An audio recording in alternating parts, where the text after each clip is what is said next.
Hey guys, tonight we're going to take a journey back in time. Not to the glorious castles or heroic knights, but to the very unglamorous, often utterly repulsive streets of a medieval city. Imagine the air, thick with 1,000 different unpleasant smells: manure, unwashed bodies, rotting food, and something else. Something indefinable, but definitely organic. You're not a king, or a merchant, or even a humble peasant. You are simply walking, or perhaps carefully stepping, through a world utterly alien to our modern senses. You probably won't survive this journey without a strong desire for hand sanitizer and a functional sewage system, because medieval sanitation was truly awful. So, before you get comfortable, take a moment to like the video and subscribe, but only if you genuinely enjoy what I do here. And hey, let me know where you're listening from and what time it is for you right now. Now, dim the lights. Maybe turn on a fan for that soft background hum, and let's ease into tonight's journey together. You step through the city gate, and the first thing that hits you isn't the sight of bustling markets or grand cathedrals. No, it's an invisible, pervasive force that assaults your nostrils in overwhelming, multi-layered, pungent medieval streets.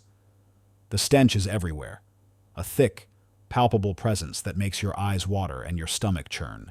This isn't just one bad smell. It's a symphony of foul odors. You can distinguish the sharp tang of human waste, the acrid bite of animal manure, the cloying sweetness of rotting meat and vegetables, and the greasy, metallic tang of unidentifiable industrial waste from various trades. Intermingled with these are the smells of unwashed bodies, stale ale, and damp, decaying straw. A mainstream historical fact is that medieval cities, particularly densely populated ones, were notorious for their pervasive and overwhelming stench due to a complete lack of organized waste removal and sewage systems. You might joke that the medieval equivalent of air freshener was just holding your breath until you got used to it, which, spoiler alert, you never really would. The source of these odors is immediately evident. The streets themselves are not paved or clean. They are often dirt tracks, sometimes cobbled, but universally covered in a thick layer of mud, filth, and garbage. Human and animal excrement lies openly in puddles, mixed with food scraps, dead animals, and industrial effluvium. Imagine having to navigate this urban minefield, constantly vigilant of where you step, trying to avoid the worst of the putrid puddles. The very air you breathe carries particles of this filth, dust, stirred up by foot traffic and cartwheels, carries dried waste into your lungs. The wind, instead of bringing fresh air, merely disperses the noxious fumes, carrying them into homes, shops, and even churches. You try to breathe through your mouth, but the taste of decay seems to cling to your tongue. Historians still argue about the exact composition and intensity of medieval urban odors, while chroniclers often described pervasive stenches. The precise nature of the smells would vary significantly depending on the city's size, its primary industries, and even the season. Some scholars debate whether modern sensitivity to smells exaggerates the medieval experience, but the evidence for widespread filth is undeniable. This constant oppressive smell is more than just an inconvenience. It's a sensory assault that signals a complete breakdown in basic hygiene. It affects your appetite, your mood, and your overall sense of well-being. There's no escaping it. It seeps into your clothing, your hair, and your very skin. You become acutely aware of every breath you take, and every breath is a reminder of the pervasive filth that defines medieval urban life. A quirkier tidbit: in some wealthier households or public buildings, people would try to mask the stench by scattering aromatic herbs like lavender, rosemary, or mint on the floor, or burning incense. So, your attempts at a pleasant scent were often just a floral manure blend. Even the sounds of the city are muffled by the oppressiveness of the odors. The cries of street vendors, the clatter of carts, the chatter of crowds, all seem subdued, as if the very air itself is weighed down by the pervasive stench. You try to hold a perfumed cloth to your nose, if you are lucky enough to possess one, but it offers only a fleeting and inadequate reprieve. So, as you walk deeper into the city, the invisible assault continues, a constant reminder that this world operates on very different principles of cleanliness. The pungent medieval streets are not just a metaphor, they are a daily, unavoidable reality, immersing you in a sensory landscape dominated by decay and filth, and ensuring that your very presence in the city is a constant confrontation with its overwhelming and unavoidable stench. As the overwhelming stench of the medieval streets permeates your senses, you quickly grasp the fundamental reason for the pervasive filth and almost complete absence of organized waste everywhere. Always. There was simply no proper sewage or waste disposal system as we understand it, meaning refuse accumulated ceaselessly. Imagine looking down a narrow alleyway. Instead of paved surfaces and drains, you see a veritable river of waste. This isn't just mud, it's a flowing concoction of discarded food, household rubbish, animal droppings, and, most disturbingly, human excrement. Every household, every shop, every individual contributed to this constant outpouring, with nowhere for it to go. A mainstream historical fact is that medieval cities largely lacked sophisticated centralized waste management systems, leading to the casual disposal of household and human waste directly into streets, rivers, or open pits. You might joke that their waste management plan was basically out of sight, out of mind, provided you could ignore the smell and the visual evidence. In Roman times, complex aqueducts and sewer systems like the Cloaca Maxima efficiently carried waste away from urban centers. But with the decline of the Roman Empire, much of this infrastructure fell into disrepair or was simply lost. Medieval cities, often built organically and rapidly within old walls, rarely inherited or maintained such sophisticated systems. The focus was on defense and commerce, not on underground plumbing. So, where did all the waste go? Often, it went directly out the door. People would simply toss their rubbish and human waste out of windows into the street below, often with little warning. Imagine walking beneath an upper-story window, only to narrowly avoid a cascade of slop from a chamber pot. This practice, while convenient for the individual, contributed massively to the unsanitary conditions. Even legal ordinances trying to prohibit this flying filth were largely ineffective.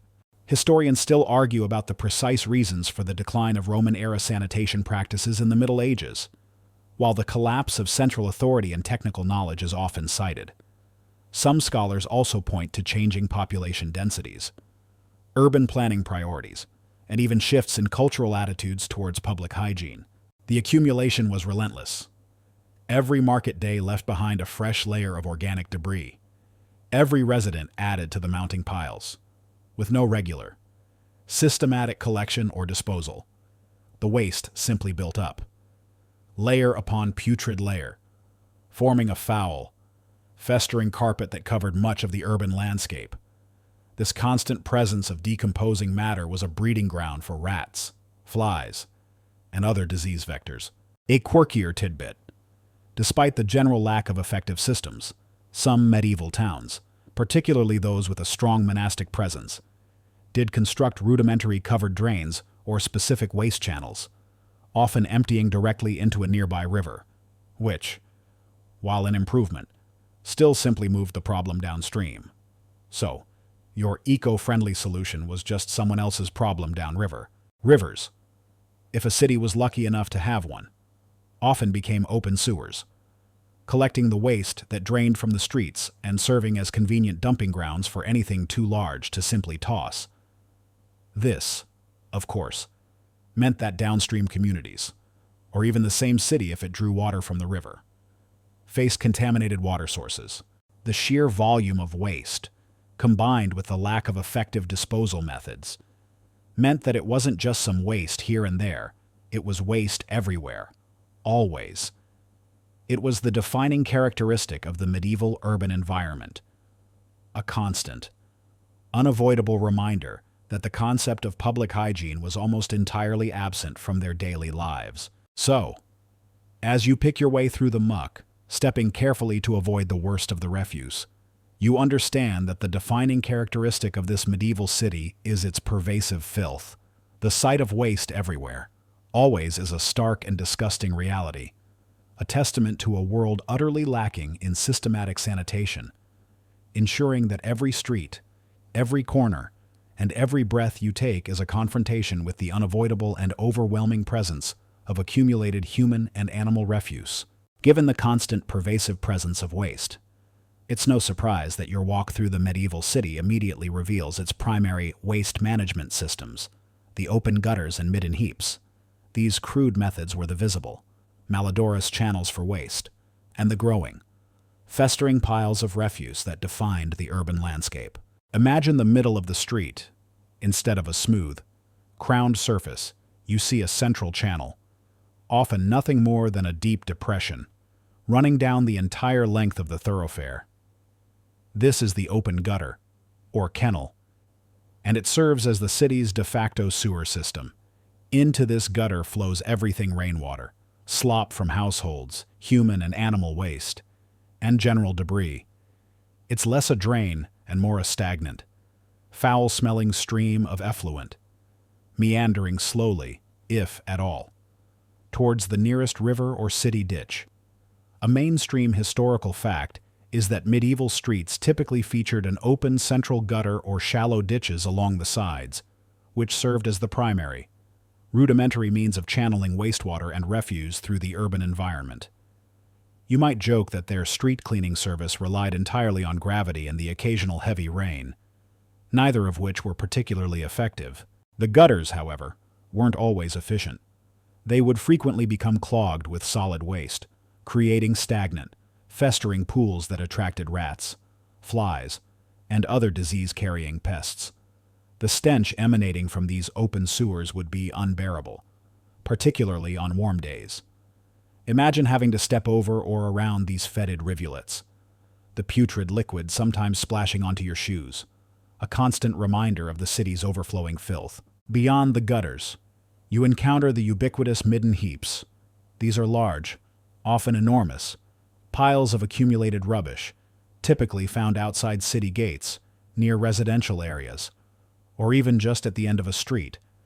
They are composed of household waste, ashes, animal bones, broken pottery, decaying organic matter, and, inevitably, human and animal excrement. These heaps would grow over time, sometimes reaching significant heights, towering over passers-by. Historians still argue about the precise regulations surrounding midden heaps in different medieval towns. While some ordinances attempted to control their placement or require periodic removal, the sheer volume of waste and the lack of systematic collection meant they were an unavoidable and persistent feature of the urban landscape. Some scholars debate whether they were sometimes intentionally used for agricultural purposes as fertilizer, despite their unsanitary nature. Midden heaps were not just eyesores, they were serious health hazards. They attracted swarms of flies, bred disease-carrying rats, and provided fertile ground for bacteria and pathogens. The decomposition process released noxious gases, contributing to the pervasive stench of the city. During heavy rains, the heaps would become sodden, leaching contaminated liquid into the surrounding soil and potentially into shallow wells.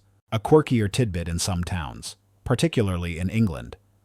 People would refer to these communal waste piles as dust heaps or laystalls, and some individuals even made a living by sifting through them for valuable scrap, effectively being medieval waste pickers. So, your city's garbage dump might also have been someone else's treasure hunt.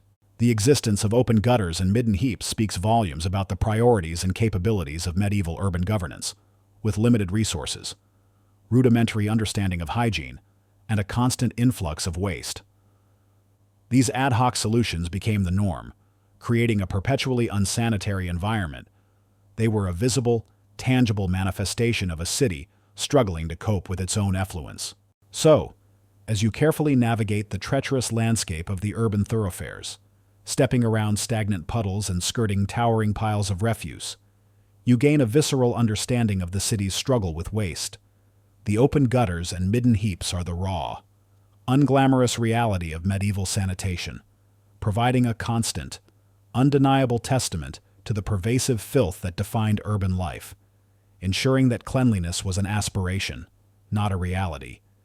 In every corner of the city, beyond the human effluvium flowing in the gutters and piling in midden heaps, a significant, and often overlooked, Contributor to the medieval city's filth was the omnipresent animal presence and filth. Livestock, pests, and working animals added layers of manure, waste, and disease to an already unsanitary environment. Imagine dodging a stray pig rooting through a pile of refuse in the middle of a street. Ahead, a cart drawn by an overburdened ox slowly trundles by, leaving behind a trail of fresh dung. Chickens peck at scraps, and dogs, both wild and domestic, wander freely, adding their own contributions to the general mess. A mainstream historical fact is that medieval cities were often home to a significant population of domestic animals, including pigs, chickens, dogs, and working animals like horses and oxen, whose waste and presence significantly contributed to the pervasive unsanitary conditions. You might joke that your pet peeve in the medieval city was definitely the literal pee and poop of its animal inhabitants. Pigs were particularly common sights in medieval towns, often kept by households for food. They were frequently allowed to roam freely in the streets, acting as informal scavengers that consumed organic waste. While seemingly helpful, they also deposited vast quantities of manure, rooted through garbage, and contributed to the spread of disease. Imagine the sight of a sow wallowing in a particularly foul puddle, then trotting off, leaving a trail of muck. Working animals, such as horses, oxen, and donkeys, were essential for transport, pulling carts and carrying goods. Their constant presence meant a continuous supply of manure, which accumulated rapidly on the unpaved streets. This manure, mixed with urine, created slick, fetid patches that were not only unpleasant, but also harbored bacteria and attracted flies. You'd quickly learn to look down, not just to avoid human waste, but to navigate the fresh, steaming deposits of animal droppings. Historians still argue about the precise balance between the beneficial scavenging and detrimental disease transmission. Waste production roles of animals like pigs in medieval urban ecosystems, while they did consume some organic waste. The consensus is that their overall contribution to filth and unsanitary conditions outweighed any benefits. Beyond domesticated animals, medieval cities were teeming with vermin. Rats, drawn by the abundant food waste and sewage, thrived in vast numbers. They spread fleas, which in turn carried diseases like the bubonic plague. Mice, lice, and various insects were constant companions in homes and public spaces, acting as vectors for a multitude of ailments. Imagine the unsettling scurry of rats in the shadows, or the persistent itch of unseen parasites. A quirkier tidbit in some medieval towns. Special pig laws or ordinances were enacted to try and control where pigs could roam or require owners to keep them penned, indicating that their free-roaming habits were recognized as a significant nuisance and health hazard. So, even the medieval equivalent of zoning laws sometimes targeted unruly swine.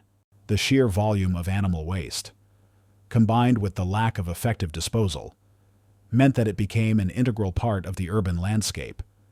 It wasn't just on the streets, it was pressed into the streets, mixed with the soil and other refuse, forming a thick, persistent layer of organic filth that contributed significantly to the overall stench and unsanitary conditions. So, as you step carefully to avoid a fresh pile of horse manure and hear the distant grunting of a pig, you understand that the problem of medieval sanitation extends far beyond human habits. The pervasive animal presence and filth is a constant, unavoidable reality, adding layers of waste, disease vectors, and overwhelming odors to an already unsanitary environment, ensuring that every corner of the medieval city was a breeding ground for germs and an assault on your senses, with animal waste joining human effluvium on the streets. Another critical element of medieval urban life was deeply compromised water contamination woes. The sources of drinking water were frequently, and dangerously, polluted, posing a constant, unseen threat to health. Imagine drawing water from a public well, the bucket clanking as it descends into the murky depths. You bring it up, and the water, while seemingly clear, has a faint, unappetizing smell, perhaps a slight discoloration, or maybe you're at a communal pump, seeing dirty runoff from the street seeping into the ground nearby. A mainstream historical fact is that medieval urban populations typically relied on shallow wells, natural springs, or rivers for their water supply, all of which were highly susceptible to contamination from surface runoff, human and animal waste, and industrial effluents due to the lack of proper sanitation systems. You might joke that your daily hydration came with a complimentary side of gastrointestinal roulette. The proximity of water sources to sources of pollution was the fundamental problem. Wells were often dug within city limits, close to houses, privies which we'll get to, midden heaps, and animal pens. Rainwater would wash contaminants from the streets and these waste sites directly into the groundwater that fed the wells. Imagine the invisible currents beneath the city, carrying pathogens from a privy pit directly into your drinking supply. Rivers, which many cities relied upon, were even worse. As we've discussed, they frequently served as open sewers, collecting all the waste that flowed from the city's gutters and direct dumping, while some cities had designated points for drawing drinking water upstream. The sheer volume of pollution meant that downstream usage was a dangerous gamble. Even if your city tried to draw water from an upstream point, the river could be polluted by activities in upstream towns or by rural agricultural runoff. Historians still argue about the exact understanding medieval people had of waterborne diseases. While they didn't grasp germ theory, they certainly observed that certain water sources made people sick. Some towns implemented rudimentary rules about waste disposal near water, but these were often difficult to enforce and insufficient to prevent widespread contamination. Some scholars debate whether medieval people were more resilient to certain pathogens due to constant exposure, or simply suffered from chronic low-level illnesses. The risks associated with this contaminated water were immense. Waterborne diseases like dysentery, typhoid, cholera, though less common in this specific period, and various diarrheal illnesses would spread rapidly through the population. Children and the elderly were particularly vulnerable. This constant exposure to pathogens in drinking water was a major contributor to the high mortality rates in medieval cities. Imagine the recurring bouts of stomach cramps, fever, and debilitating weakness that would plague you and your family. A quirkier tidbit to avoid contaminated water. Many medieval people, including children, drank significant quantities of weak ale or cider throughout the day. The fermentation process and often boiling of the water in brewing killed many of the harmful pathogens, making it safer to drink than raw water. So, your safe hydration strategy involved a constant, mild buzz. Even if you boiled your water for cooking, the process of handling and storing it, or the use of contaminated utensils, could reintroduce pathogens. The lack of understanding about microscopic organisms meant that even seemingly clean practices could still lead to infection. The constant cycle of exposure, illness, and recovery was a persistent feature of urban life. So, as you take a cautious sip from your wooden cup, the taste of the water leaving a slight, metallic aftertaste, you understand the silent threat lurking in every draft. Your daily life is plagued by water contamination woes, a pervasive and often deadly problem stemming directly from the city's overflowing waste. It ensures that even the most basic necessity for survival carries the hidden risk of debilitating illness. A constant, unseen struggle against the invisible enemies brought by medieval unsanitation. With contaminated water and open waste as constant companions, the medieval city was a perpetual tinderbox for widespread affliction, inevitably leading to the plague's dark shadow. The devastating impact of poor sanitation on disease outbreaks meant that death was often just a breath, or a flea bite, away. Imagine the sudden, terrifying realization your neighbor, healthy yesterday, is now writhing with black swellings in their armpits and groin. The air, already heavy with putrid smells, now carries a new, more terrifying scent, the smell of sickness and death. Panic begins to ripple through the narrow streets. A mainstream historical fact is that the unsanitary conditions in medieval cities, particularly the abundance of rats and fleas fueled by waste, were a primary factor in the devastating spread of diseases like the bubonic plague, which repeatedly decimated urban populations. You might joke that your medieval health plan was basically just hoping you weren't the next one to sprout a bubo. The medieval understanding of disease was, unfortunately, far from accurate. They lacked knowledge of germ theory, believing instead that diseases like the plague were caused by miasma, bad air, or noxious fumes arising from decaying matter.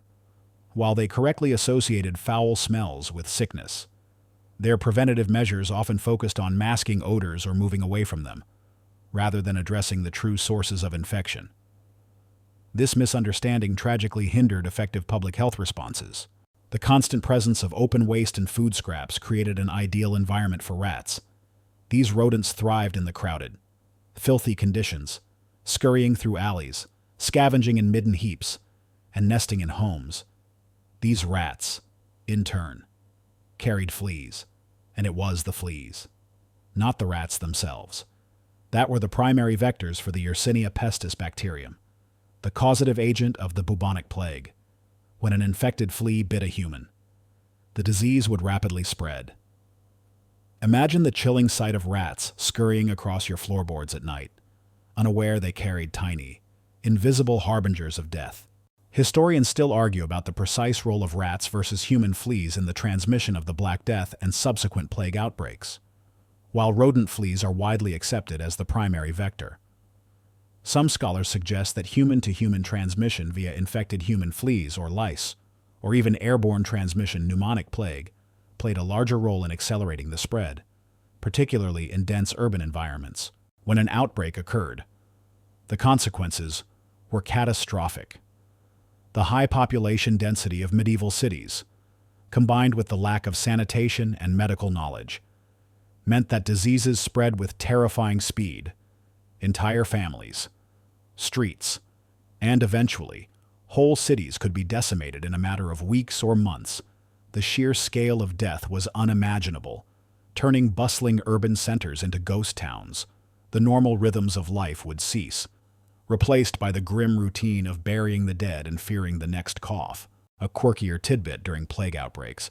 Some medieval doctors would wear distinctive outfits with long cloaks, gloves, and a beak-like mask filled with aromatic herbs, believing this would protect them from the bad air. So, your medieval frontline worker looked less like a doctor and more like a very morbid, bird-faced fashion statement. The fear of the plague became an ever-present part of urban medieval life, even in times between major outbreaks. The knowledge of past devastation and the constant unsanitary conditions that made it possible instilled a deep-seated anxiety. It was a terrifying cycle. Poor sanitation created ideal conditions for vectors. Vectors spread disease, and disease, in turn, claimed countless lives. So, as you see the fear in your neighbor's eyes and hear the somber tolling of the death bell, you understand that the pervasive filth of your city is not merely unpleasant. It is a deadly harbinger. The plague's dark shadow is a constant, terrifying reality in medieval urban life, ensuring that poor sanitation transforms your bustling city into a fertile breeding ground for widespread illness and agonizing death. A stark and brutal reminder of the unseen enemies lurking in every unsanitary corner. Even as the specter of plague looms, the most intimate aspect of daily life, personal hygiene a rarity, presents its own challenges.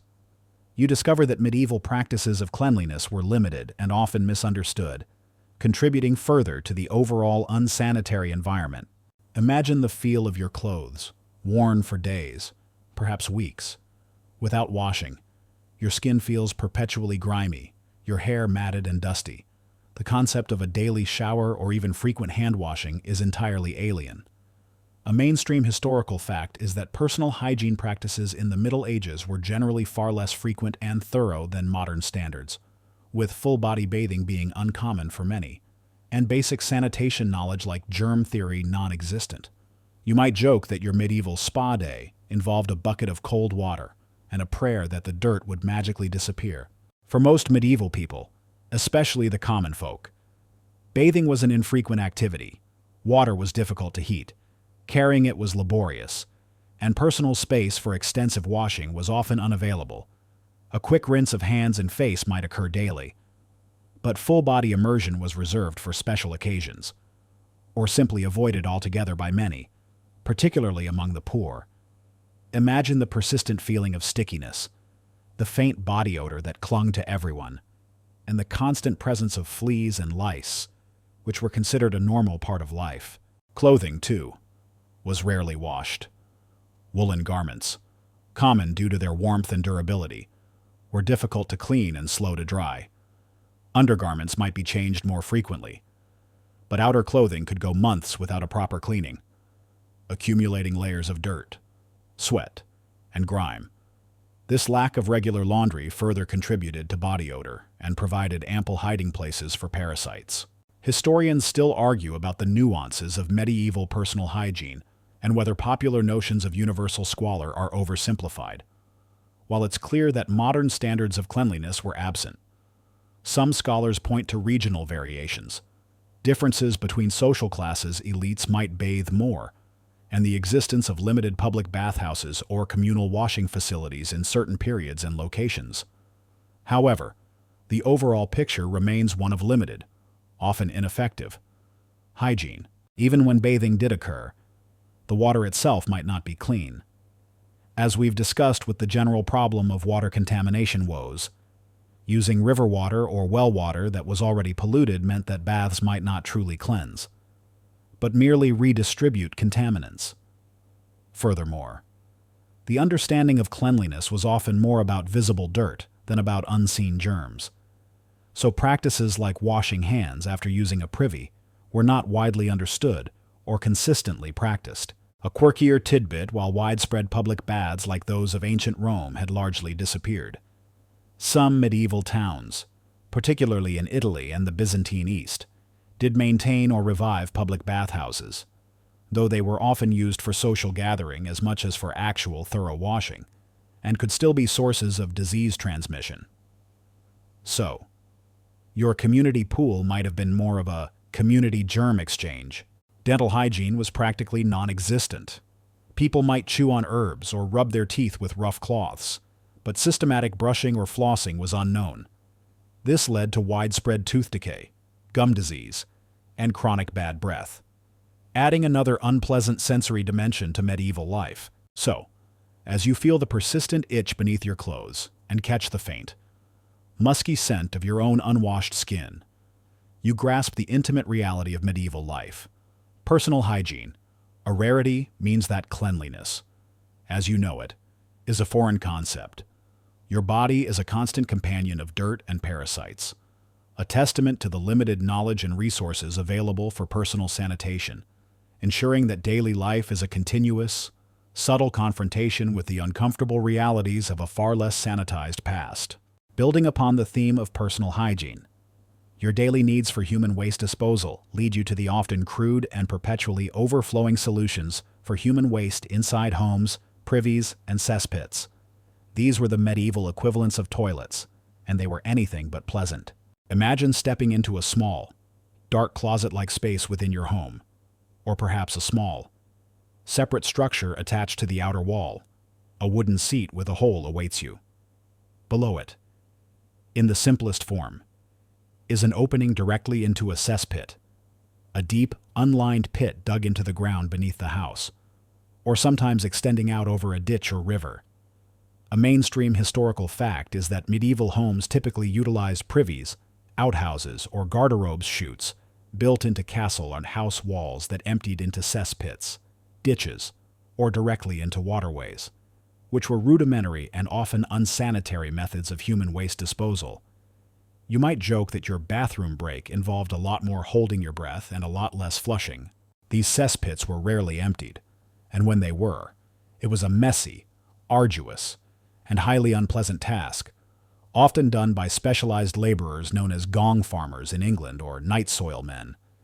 They would dig out the accumulated human waste, often at night to avoid the stench, and transport it out of the city, sometimes for use as fertilizer, which, while useful for crops, presented its own health risks.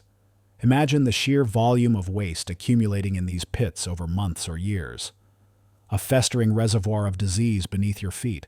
For wealthier homes and castles, a slightly more sophisticated system existed: the garderobe. This was a small room or projection from the wall with a hole in the floor that led down a chute, usually emptying into the castle moat, a river, or directly into a cesspit at the base of the wall, while providing a modicum of privacy.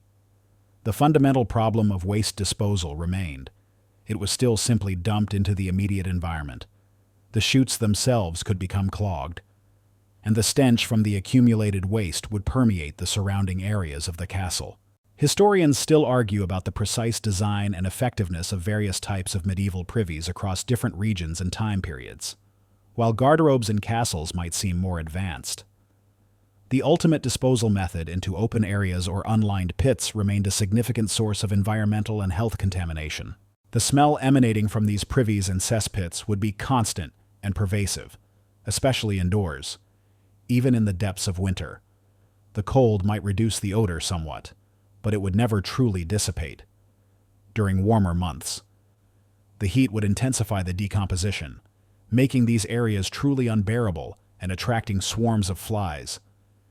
Imagine trying to sleep in a room adjacent to one of these facilities, the foul odor seeping through the walls. A quirkier tidbit: the name garderobe literally translates from French as garde-robe or wardrobe, because the ammonia fumes from the human waste falling into the pit below were believed to help repel fleas and moths from clothes hung in the small room, effectively using human waste as an early form of pest control. So, your medieval closet was also your toilet, and it smelled exactly like what you think. Beyond the smell, these systems posed significant health risks. Unlined cesspits could leak, contaminating groundwater and nearby wells.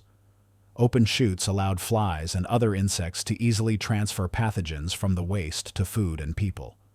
The sheer proximity of raw sewage to living spaces was a constant pathway for disease. So, as you nervously eye the small, dark opening in the corner of your medieval dwelling, you understand that even the most private of human needs contributes to the city's overwhelming filth. Your reliance on privies and cesspits reveals a rudimentary and often horrifying approach to waste management within the home, ensuring that even inside your supposedly safe haven, the constant presence of overflowing human waste is a daily, unavoidable, and deeply unsanitary reality. Beyond the pervasive human and animal waste, another major contributor to the medieval city's awful sanitation was the very bedrock of its economy: crafts and industry grime. The polluting effects of trades like tanning, butchering, and dyeing added noxious effluvia and solid waste to the already overloaded urban environment. Imagine walking past a tanner's shop. The air is thick with a truly revolting smell, a mix of rotting hides, urine used in the tanning process for its ammonia, and the acrid chemicals used to treat the leather. Dark, slimy liquids trickle out from under the workshop door and directly into the street gutter. A mainstream historical fact is that many medieval crafts and industries, particularly those involving organic materials like leatherworking, tanning, butchery, and dyeing, produced significant amounts of foul-smelling and polluting waste products that were often discharged directly into urban waterways or streets. You might joke that your medieval industrial zone was basically a giant open-air chemistry experiment gone horribly wrong, without any safety regulations. Tanneries, for example, required large quantities of water for soaking and rinsing hides, and used highly putrefactive substances like animal brains, excrement, and strong-smelling vegetable tannins. The wastewater from these processes, laden with putrid organic matter and chemicals, was routinely dumped into nearby rivers or ditches, contaminating water sources and creating immense local stenches. Imagine the slippery, foul-smelling puddles that would form outside these workshops, a constant testament to their unhygienic practices. Butchery was another major source of grime.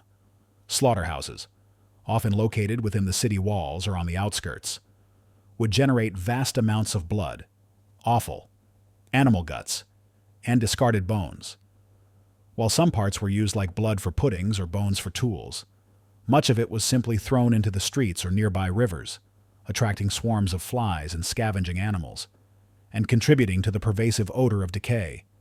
Imagine the lingering metallic smell of blood, mixed with the sweet, sickening scent of decaying organs. Historians still argue about the effectiveness of medieval guild regulations in controlling industrial pollution, While some guilds did implement rules about waste disposal or the location of certain trades, e.g., tanneries outside city walls, enforcement was often weak, and the sheer volume of waste made comprehensive control difficult given the lack of technological solutions. Other industries also contributed. Dyers, for instance, used various chemicals and organic dyes, and their wastewater, often brightly colored but equally polluted, also found its way into urban waterways. Fishmongers would leave behind fish guts and scales, attracting pests and adding to the putrid smells. Even blacksmiths and potters would generate ash and debris. Each trade, while essential for the city's economy, came with its own unique contribution to the overall grime, a quirkier tidbit due to the extreme stench and pollution. Tanneries were often among the first industries to be legally compelled to move outside city walls or to specific designated areas, a testament to just how unbearable their proximity was to residential areas.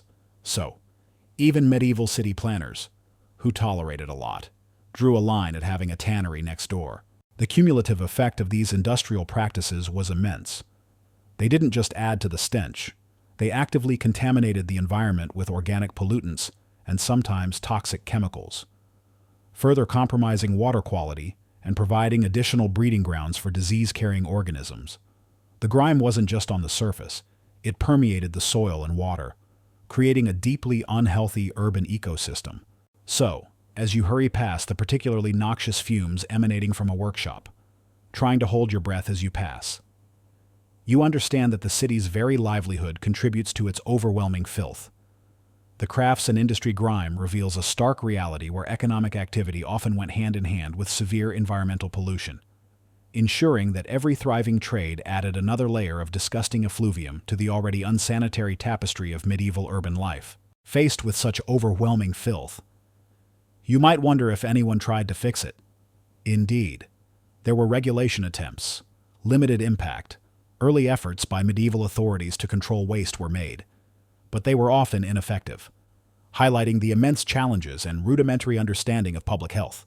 Imagine a town crier, standing in the marketplace, loudly proclaiming a new ordinance. Perhaps it forbids the throwing of refuse from windows, or demands that butchers dispose of offal outside the city walls, or even requires citizens to sweep the street in front of their homes. These were genuine attempts by city councils, guilds, or royal decrees to impose some semblance of order on the urban chaos.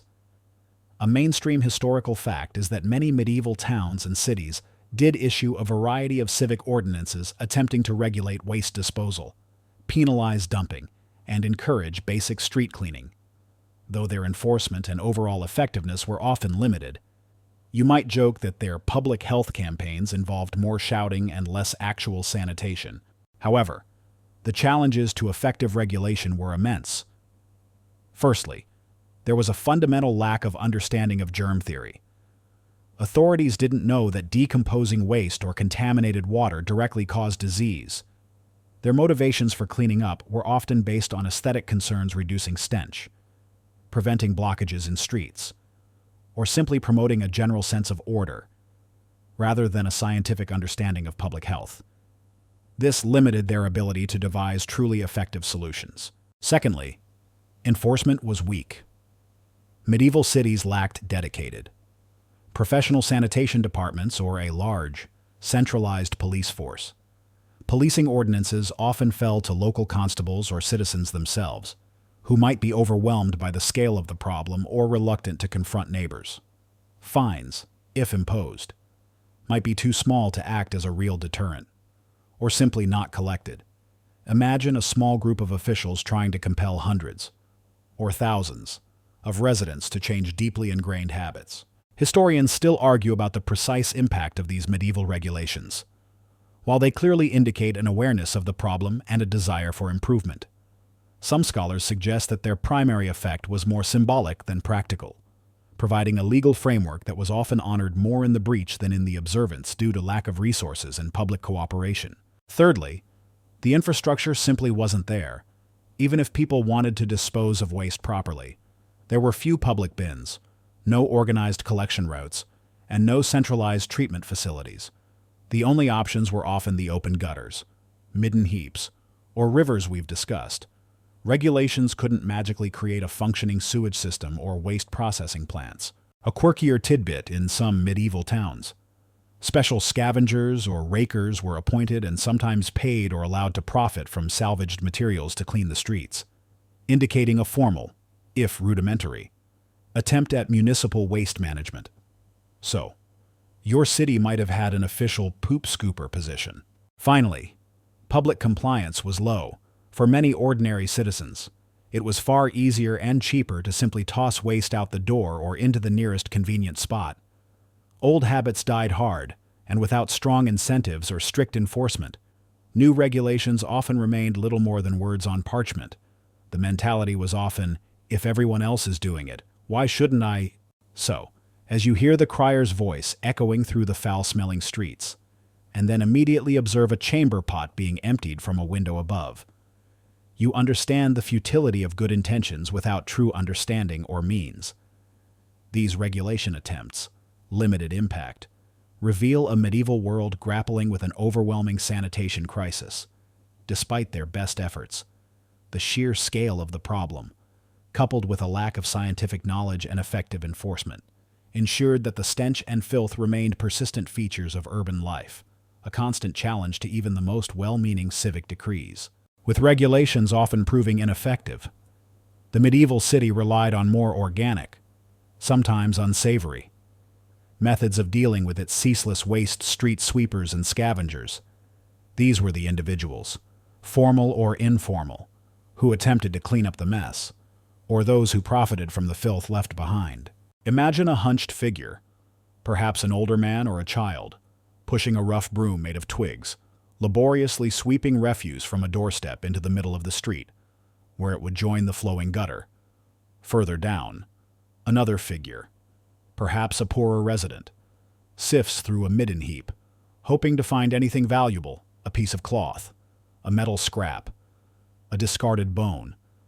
A mainstream historical fact is that medieval cities employed some individuals, often called rakers or scavengers, for rudimentary street cleaning, while others, often the very poor, scavenged through refuse heaps for anything salvageable.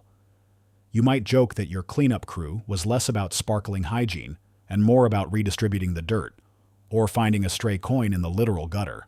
Street sweepers, when they existed formally, were typically employed by the municipality, but their numbers were few and their tools rudimentary.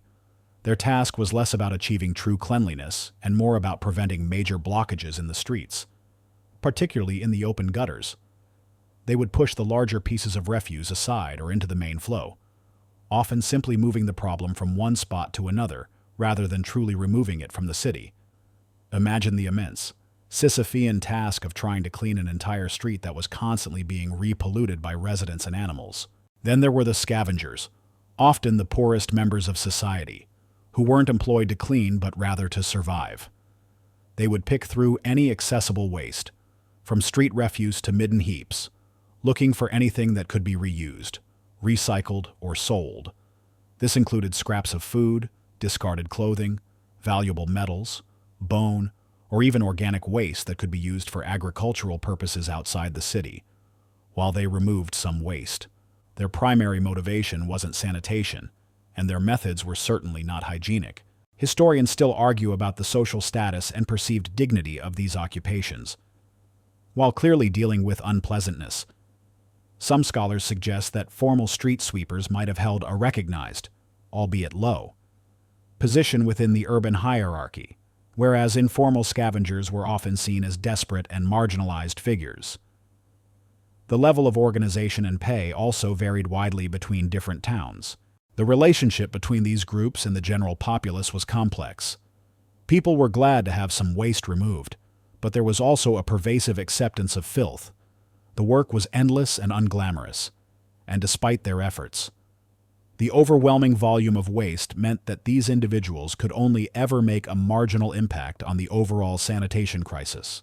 A quirkier tidbit in some instances.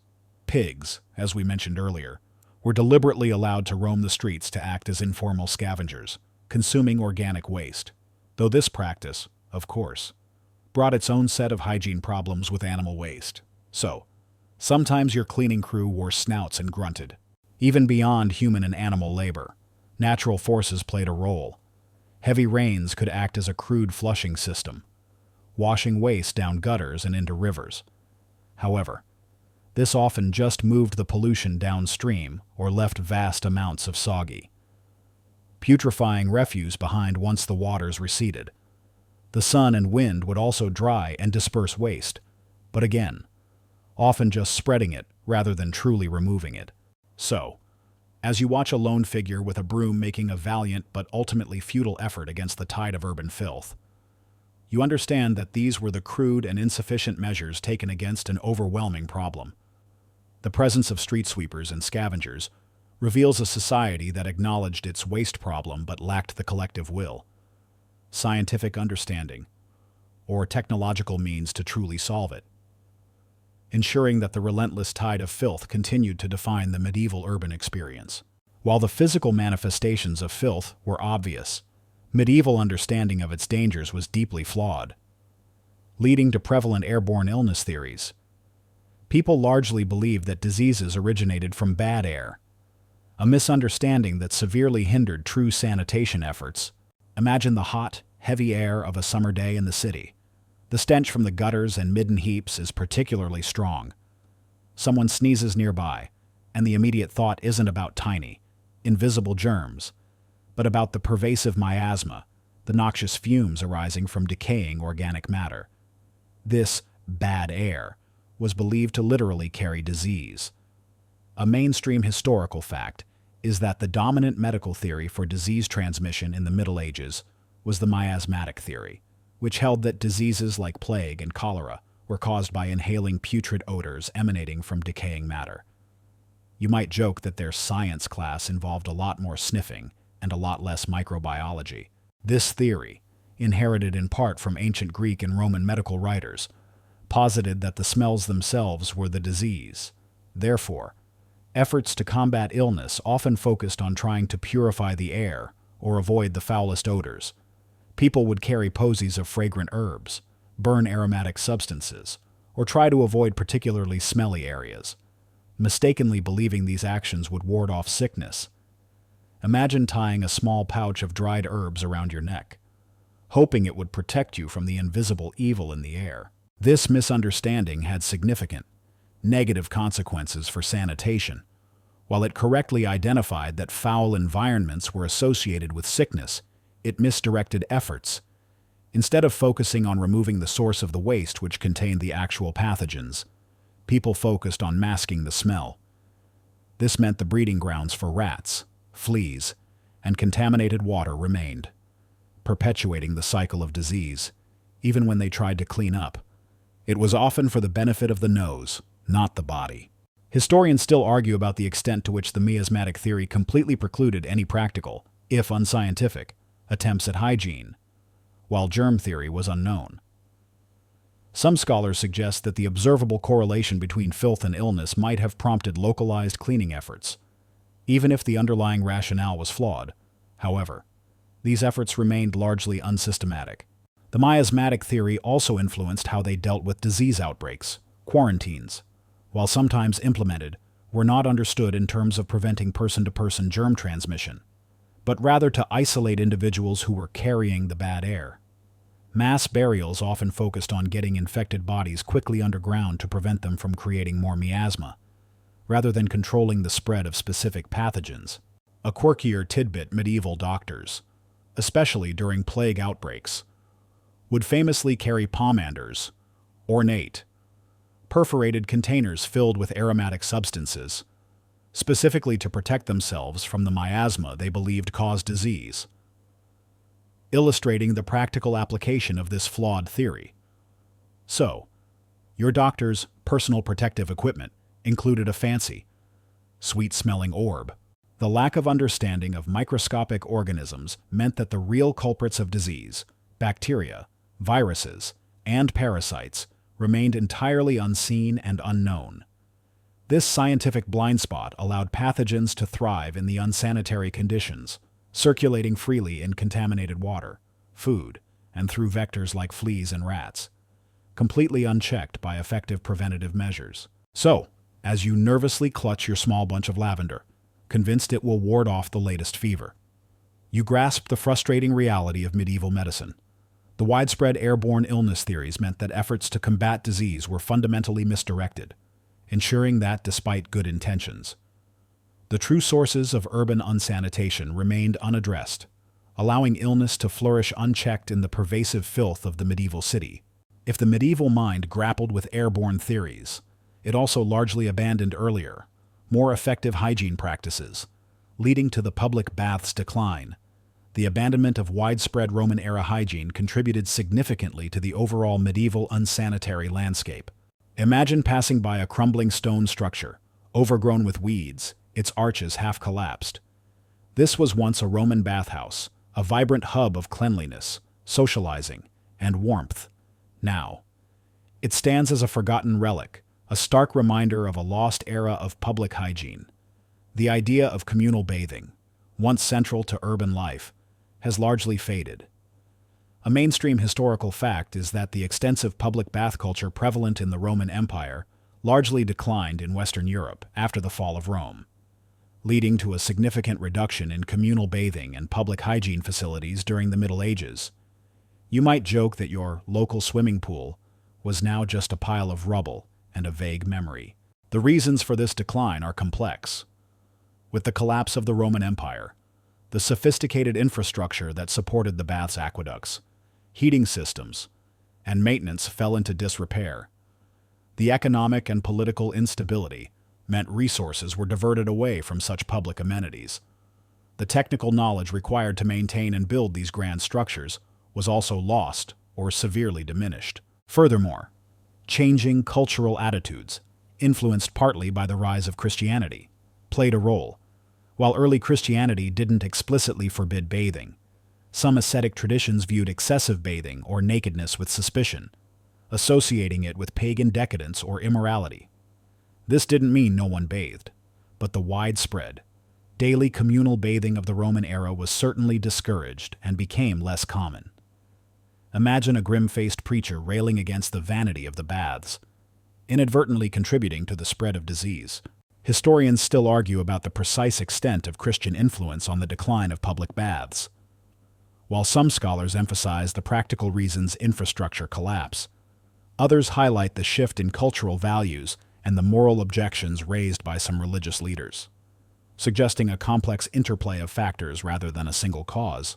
The absence of widespread public baths meant that personal cleanliness became largely a private, and often limited, affair.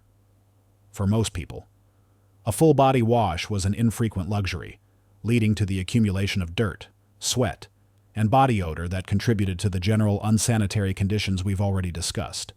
The sense of shared responsibility for public cleanliness, so vital in the Roman bath culture, also diminished significantly. A quirkier tidbit: while large Roman-style baths disappeared, some smaller, private bathhouses or stews did exist in medieval cities, particularly in later periods. However, these often gained reputations as places of ill repute, associated with prostitution and gambling, further discouraging respectable citizens from frequenting them for genuine hygiene. So, your bathhouse might have been less about getting clean and more about getting into trouble. The lack of public bathing facilities meant that people were not regularly cleaning themselves of the dirt and grime accumulated from the filthy streets, the unhygienic homes, and the animal presence. This created a cycle where personal uncleanliness fed into the broader urban unsanitation, and vice versa, contributing to a constant environment ripe for disease. So, as you gaze upon the ghostly remains of a once grand bathing complex, you understand that the past held lessons about hygiene that were largely forgotten. The public bath's decline represents a significant step backward in urban sanitation, ensuring that a vital component of public health was neglected for centuries, leaving medieval citizens to grapple with the pervasive filth of their world without the benefit of clean water and communal washing. Beyond the direct impact on health and daily life, the pervasive filth of medieval cities also contributed to another constant urban danger: fire hazards and filth. Accumulated waste, especially dry refuse, made cities literal tinderboxes, ensuring that urban blazes were frequent and devastating. Imagine the narrow, winding streets. The houses built closely together, often with upper stories jutting out over the street, almost touching. Now imagine these streets choked with dry straw, discarded wood, and piles of household refuse. A single spark from a cooking fire, a dropped torch, or a careless candle could easily ignite this highly flammable detritus. A mainstream historical fact is that medieval cities, with their dense timber construction and accumulation of combustible waste in streets and homes, were highly susceptible to devastating fires, which frequently swept through urban areas. You might joke that your fire safety plan was mostly just hoping for rain. And even then, sometimes the water was too gross to put out the blaze effectively. The accumulation of midden heaps and general street refuse wasn't just unsightly and smelly. It was incredibly combustible. Dried straw from animal bedding, discarded wood chips from workshops, old rags, and other organic waste could ignite rapidly. Once a fire started in such conditions, it would spread with terrifying speed, fueled by the continuous supply of fuel on the ground and carried by wind through the closely packed buildings. Imagine the roaring inferno consuming everything in its path, the heat so intense it could melt lead. The construction methods themselves exacerbated the problem. Medieval buildings were predominantly made of timber, a highly flammable material. Roofs were often thatched with straw or reeds, which caught fire easily. The close proximity of buildings, often sharing walls or having upper floors that almost met across the street, created a continuous pathway for flames to leap from one structure to the next. The very design of the medieval city, a response to limited space within defensive walls, became a major vulnerability. Historians still argue about the primary causes of medieval urban fires, while accidental sparks from hearths or workshops were common. Some scholars emphasize the role of deliberate arson, rare but devastating, or even lightning strikes, regardless of the initial spark. The presence of vast amounts of combustible waste undeniably accelerated and intensified the spread of these blazes. When a fire broke out, the city's unsanitary conditions hindered firefighting efforts. Water sources, like public wells or rivers, might be contaminated or difficult to access amidst the chaos and rubble. The narrow, winding streets, already choked with refuse, would become impassable for any rudimentary firefighting equipment like buckets or hooks, slowing down response times and trapping residents. Imagine desperately trying to carry buckets of foul-smelling water to a raging fire, while dodging falling debris and panicked crowds. A quirkier tidbit after particularly devastating fires. Some medieval city ordinances would attempt to mandate the use of less flammable building materials, like stone or brick, for new construction, indicating an awareness of the link between building materials and fire risk. Though such mandates were often difficult to enforce due to cost and tradition. So, your building codes were often written in the ashes of a recent disaster. The aftermath of a major fire was almost as devastating as the blaze itself. Thousands could be left homeless, their livelihoods destroyed. The charred ruins, mixed with the ever-present unburnt waste, would create an even more squalid and unhealthy environment, ripe for disease outbreaks in the surviving population. The cycle of filth, fire, and suffering was a relentless one. So, as you see the glow of a distant blaze, and the acrid smell of smoke mixes with the city's usual stench, you understand that the pervasive filth holds another, more immediate threat. The fire hazards and filth reveals a constant, terrifying vulnerability of medieval urban life, ensuring that every pile of refuse and every narrow, unkempt street was a potential accelerant for devastating blazes, turning your bustling city into a tinderbox awaiting the next spark. After navigating the myriad sources of filth and the dangers they posed, you finally grasp the cumulative impact of all this medieval unsanitation, its profound impact on health and life. The pervasive lack of cleanliness wasn't just unpleasant, it fundamentally shaped daily existence, leading to chronic illness, high mortality rates, and a perpetually harsh reality. Imagine a typical day in your medieval city. You wake up with a persistent cough, a slight fever, or an upset stomach, minor ailments that are almost constant companions. Your children are frequently sick, and you've already seen several siblings or neighbors succumb to various fevers or sudden illnesses. The average lifespan is short, infant mortality heartbreakingly high, and good health feels like a fleeting, fragile blessing. A mainstream historical fact is that medieval populations, particularly in urban centers, experienced high rates of infectious diseases, significant child mortality, and lower life expectancies compared to modern times, directly attributable to widespread unsanitary conditions and poor public health. You might joke that your life expectancy plan was mostly just surviving to see next Tuesday.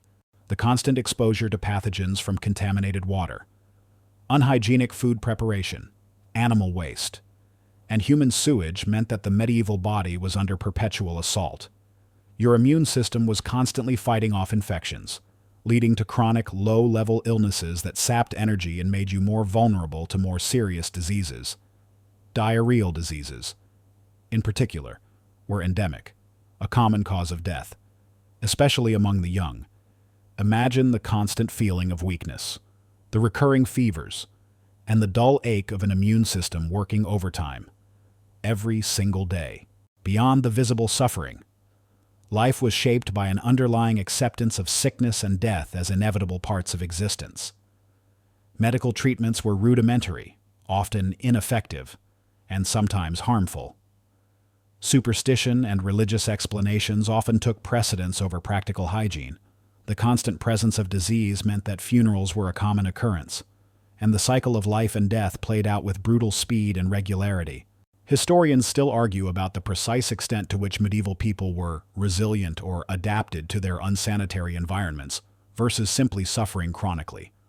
While some argue for a degree of adaptation, the overwhelming evidence of widespread disease and high mortality rates strongly suggests that the impact on individual and public health was devastating, significantly limiting quality of life and population growth. Childhood was particularly perilous.